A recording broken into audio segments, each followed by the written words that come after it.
জগন্নাথ দেবের রথের নাম কি? কে হন তার সারথি? জানেন? যে রশি ধরে রথ টানা হয় সেটি আসলে কি? কিভাবেই বা মন্দিরের গর্ভগৃহ থেকে নামিয়ে আনা হয় তিন দেবতাকে? জানুন পুরীর রথযাত্রা সম্পর্কে অজানা কিছু নিয়ম কানুন আমার আজকের এই ছোট্ট ভিডিও থেকে। নমস্কার বন্ধুরা, অজানার পথের নতুন পর্বে আপনাদের সকলকে স্বাগত জানাই। আষাঢ় মাসের শুক্লপক্ষের দ্বিতীয়া তিথিতে অনুষ্ঠিত হয় জগন্নাথ দেবের রথযাত্রা। চলতি বছর অর্থাৎ 2026 সালের বাংলার 1433 বঙ্গাব্দের রথযাত্রা পড়েছে আগামী 16 জুলাই। আর রথ মানেই উপচে পড়া জনসমুদ্র পুরীতে। এদিন কানায় কানায় পূর্ণ হয়ে যায় সমুদ্র পাড়ের জগন্নাথ ধাম। জয় জগন্নাথ ধ্বনিতে মুখরিত হয় গোটা শহর। এদিন নিয়ম মেনে 22টি সিঁড়ি বা ধাপ বেয়ে জগন্নাথ, বলরাম ও সুভদ্রাকে নামিয়ে আনা হয়। এই নিয়মকে 22 পহচা বলা হয়। এর আগে গর্ভগৃহের 22 ধাপের তৃতীয় ধাপে ভগবান শিবের দর্শন দেন জগন্নাথ। এরপর দুলিয়ে দুলিয়ে বাজনা বাজিয়ে বিগ্রহকে তোলা হয় রথে, যা পাহান্ডি নামে পরিচিত। পাহান্ডির পর একে একে রথে তোলা হয় সুদর্শন, বলভদ্র, সুভদ্রাকে ও সবশেষে জগন্নাথ দেবকে। এরপর পুরীর শঙ্করাচার্য এসে আরতি করেন এবং পুরীর রাজা রথ চলার রাস্তায় সোনার ঝাঁটা দিয়ে ঝাড়ু দেন। এই সকল রীতি পালনের পর শুরু হয় শিঙা ফোঁকা। সেই সাথে বেজে ওঠে কাঁসর ঘণ্টা, আর এরপরেই টান পড়ে রথের রশিতে। পুরাণ মতে যে রশি দিয়ে রথ টানা হয় সেটি আসলে শঙ্খচূড় নামের এক সাপ এবং জগন্নাথের রথের রক্ষক হলেন গরুড়।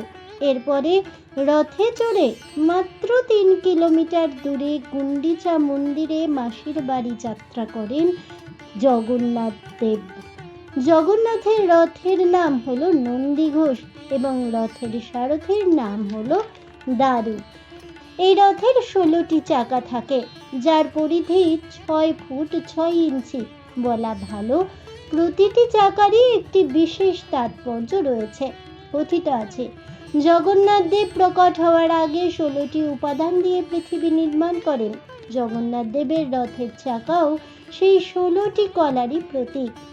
রথে জগন্নাথ দেবের পার্শ্ব দেবতা হিসেবে 9 জন দেবতা থাকেন। তারা হলেন যথাক্রমে গোপীকৃষ্ণ, গোবর্ধন, রাম, নারায়ণ, ত্রিবিক্রম, বরাহ, রুদ্র, নৃসিংহ এবং হনুমান।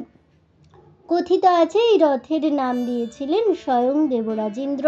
ছোট বড় আকারের মোট 832টি কাঠের টুকরো দিয়ে এই রথটি নির্মাণ করা হয়।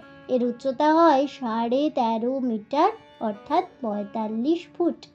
মাসির বাড়ি পৌঁছানোর পর টানা 7 দিন ওই গুন্ডিচা মন্দিরেই থাকেন জগন্নাথ দেব, বলভদ্র ও সুভদ্রা দেবী। তারপর আবারও তারা ফিরে আসেন পুরীর মন্দিরে। এই দিনটি উল্টো রথ হিসেবে পালিত হয়। উল্লেখ্য, জগন্নাথের রথের চূড়ায় যে ধ্বজা লাগানো থাকে তার নাম ত্রৈলোক্য মোহিনী। জগন্নাথ দেবের রথের প্রতিটি চাকার রং হয় হলুদ রঙের। রথের কাঠামো লাল হলুদ কাপড় দিয়ে ঢাকা থাকে। আর এই রথে 4টি ঘোড়া থাকে। তাদের নাম হলো যথাক্রমে শঙ্খ, পলাতক, শ্বেত ও হরিদাস্য। আজ এ পর্যন্তই। তাহলে বন্ধুরা, আমার আজকের এই ভিডিওটি শুনে কেমন লাগলো অবশ্যই আমাকে কমেন্টে জানাবেন। ভিডিওটি ভালো লেগে থাকলে লাইক, শেয়ার করতে ভুলবেন না। আমার চ্যানেলের নতুন বন্ধু হয়ে থাকলে চ্যানেলটিকে সাবস্ক্রাইব করে দেবেন। পাশে থাকা বেল বাটনটি প্রেস করে রাখবেন নতুন ভিডিওর নোটিফিকেশন পাওয়ার জন্য। ফিরে আসছি পরবর্তী ভিডিও নিয়ে। ততক্ষণ সবাই ভালো থাকুন, সুস্থ থাকুন আর অবশ্যই সঙ্গে থাকুন আর দেখতে থাকুন অজানার পথে।